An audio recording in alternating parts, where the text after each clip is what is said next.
On s'approche de Noël, Clémence. Alors, qu'est-ce qu'évoque pour toi ce mot qui parfois est magique, parfois est plutôt difficile, de Noël?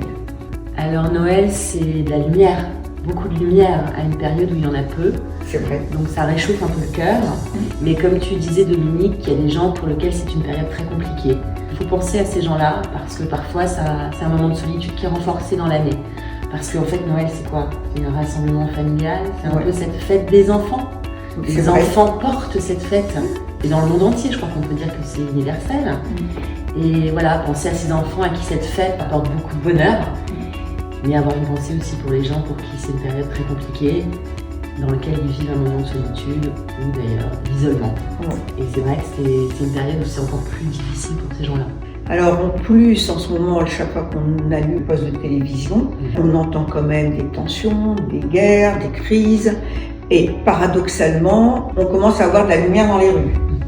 C'est vrai que cette période étant très anxiogène, on se dit alors est-ce que c'est le moment où je peux finalement lâcher un peu prise, profiter de ce qui m'entoure sans penser à ce qui va se passer dans les mois à venir, dans la décennie qui arrive, peut-être en profiter quand même quand on peut. Ouais.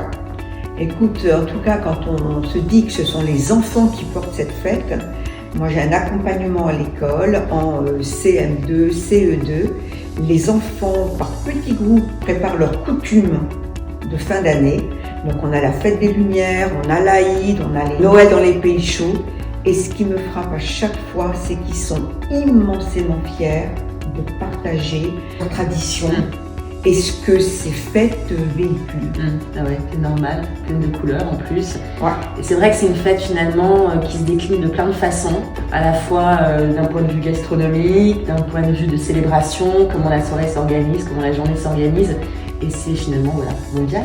Et ça reste quand même une expérience, je pense, extraordinaire. Et puis au-delà de Noël, il y a la fin d'année qui s'approche. Et donc on a pris des résolutions en septembre. On va commencer à un peu réajuster ces résolutions. C'est vrai, c'est la fin d'une période, on clôt un chapitre finalement. Alors pour certains c'est ok, je clôt un chapitre, qu'est-ce que je fais après? Donc qu'est-ce que je décide pour l'année à venir? Alors parfois certains se donnent quand même des objectifs un petit peu lourds. Ouais.